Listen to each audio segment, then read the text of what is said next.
Greetings and thanks for tuning in today. I wanted to come on today and talk about what to do when motivation starts to fade. Now, at the time of this recording, we are at the beginning of a new year. And a lot of people have lots of hopes, they've set lots of goals, but the reality is that by the 21st of January, a lot of people will have not met their goals, have not worked toward their goals, and would have fallen off because motivation isn't high enough. And that's what we're going to talk about today. My name is Dr. Jeanette 𝗀𝗃𝗏. I'm a doctor of physical therapy. I also do health and wellness coaching. And this is a big factor that I actually want to get ahead of before it rears its ugly head. And that is fading motivation.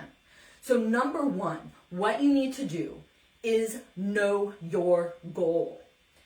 Now, that may sound silly and it may sound very simple, but if your goal is too small, you're going to be like, it's really not worth it. It's just, that's going to happen and I can probably do that anytime I want. If it's too big and it's not realistic, then it's too big and you're not going to be able to wrap your head around thinking that you can do it. So what I'm not saying is not to set big goals. So I'm going to use myself as an example today. I have a big goal that I have never done before is to ruck 8 miles in August with my dog.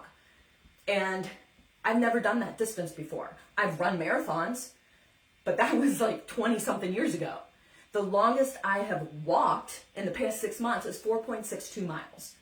The longest I've ever rucked is about 2 miles. And rucking, if you don't know what that is, it's urban walking with a rucksack or a weighted pack. And I have done that with my dog. Now, he is a 75-pound 𝗶𝗶𝗶𝗃.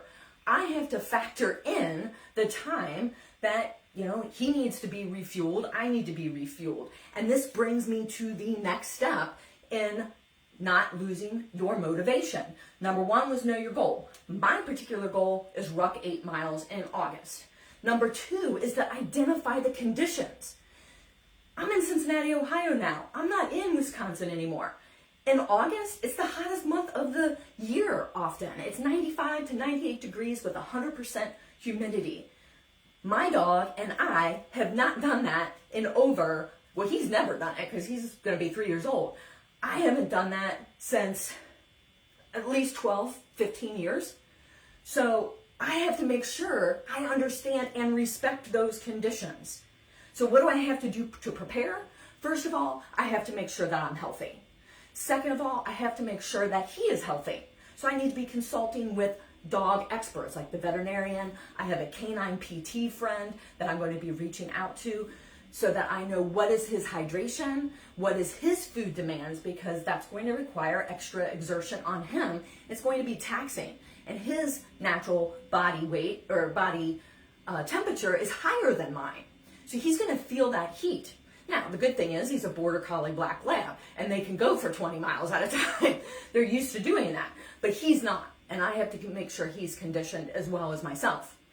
On top of that, I have to make sure I'm prepared to carry an 8 to 10 pound sack in those conditions.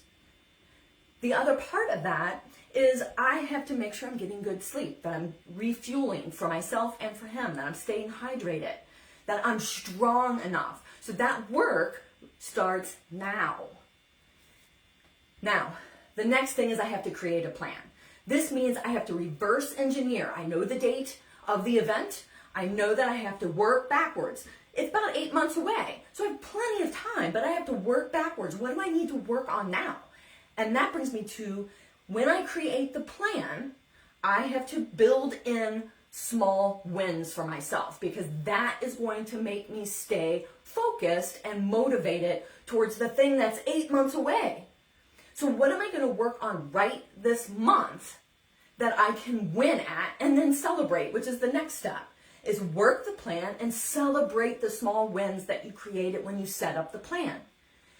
I have to lay out, okay, how strong do I need to be weightlifting wise, leg strength wise, endurance wise this month based on the overall plan. And then I'm going to celebrate that. How do I want to reward myself? Maybe I'll get a new pair of shoes. Maybe I'll get a new workout outfit. Maybe I'll get him some special treats. Whatever it may be, I'm going to build in small wins along the way so I can celebrate something in the now, and all those small wins are going to build up so I can celebrate the big thing in 8 months. Now, how does that apply like to a work project or, another goal like a weight loss goal or something like that? Okay, let's take a work project. You have a big goal, maybe a big promotion coming up, or you want to get a promotion. What do you have to do? Okay, let's identify the goal. What kind of promotion do you want? Is it a new role? Is it a salary increase? Identify that goal. Number 2, identify the conditions. What have people done at your work who have gotten raises, who have gotten promotions? What did they do to get there? Who did they know? How did they connect with people? What resources did they utilize? Then create your plan. If you know your annual review is 3 months away, what can you do over the next 3 months? Reverse engineer that and identify what projects that you can show up and shine with so that you are at top of mind for the promotion or for the raise when it comes time for your annual review. And then what little steps can you create to create those small wins? So there's a couple of examples that you have. One is a fitness goal for me. One might be a professional goal for you.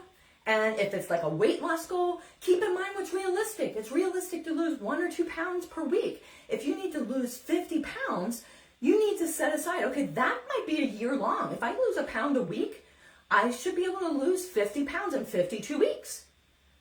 That's a small goal each week, but if you keep working the plan, then you're going to get there. And you identify, okay, the goal is, why do I want to lose 50 pounds? Maybe you want to do some type of fitness event. Maybe you have a big vacation coming up and you don't want to be holding anybody back because you want to have the stamina and the endurance to go on vacation and enjoy it. So you want to lose that 50 pounds because you want to be able to keep up, and you recognize it's not just about the weight. You want to lower your blood pressure. You want to get your glucose or your blood glucose or blood sugar levels under control. You want to feel fit so that you can participate and engage in the activities without feeling like you're missing out or holding other people back. Whatever it means, or whatever your goal is, you can go through these 4 simple steps. Know your goal.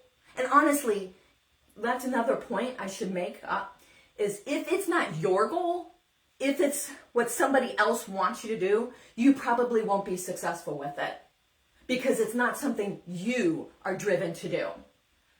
Always choose a goal that you want to do. You will stick with it much more and be motivated towards it much more than if you are trying to do something somebody else wants you to do. So number 1, know your goal. Number 2, identify the conditions. What's it going to take to get there? Reverse engineer your schedule so that number 3, you can create the plan, build in some small wins along the way. And number 4, work the plan and celebrate the small wins. Don't just gloss over those. Celebrate the small wins. Because when you celebrate, you're taking time to acknowledge that, hey, I did that. I can do hard things. I can stick with my goals and meet them. And when you start winning at the small wins and the small goals, you start checking those off, that is in itself motivating. And it will propel you forward. And here's a bonus too. And I don't always do this one because I am an introvert and I am internally driven, meaning I don't need other people to cheer me on. I don't need external forces to propel me forward, but other people I recognize might need that and might benefit from that. But the bonus tip on this is get an accountability partner. Tell somebody what your goals is, just like I am here. So I don't need to have necessarily a person walking alongside of me. I don't need somebody doing the same goal with me, but I am telling you what my goal is. And my goal is to ruck 8 miles in 95-degree weather in August in Cincinnati with my dog, who neither one of us have ever done this before. So I'm telling you that because I also recognize that I'm doing this not just for me. I am doing this because I am picking a charity that I'm going to raise money for to do this event. So it's not just about me. It's about bringing awareness to something that's very dear to my heart and I'm passionate about. And I'll be sharing that more in the future once I solidify some things. But know your goal, identify the conditions, create the plan, and work the plan. Celebrate small wins and tell people about it. Be accountable. Thanks a lot. Have a great day.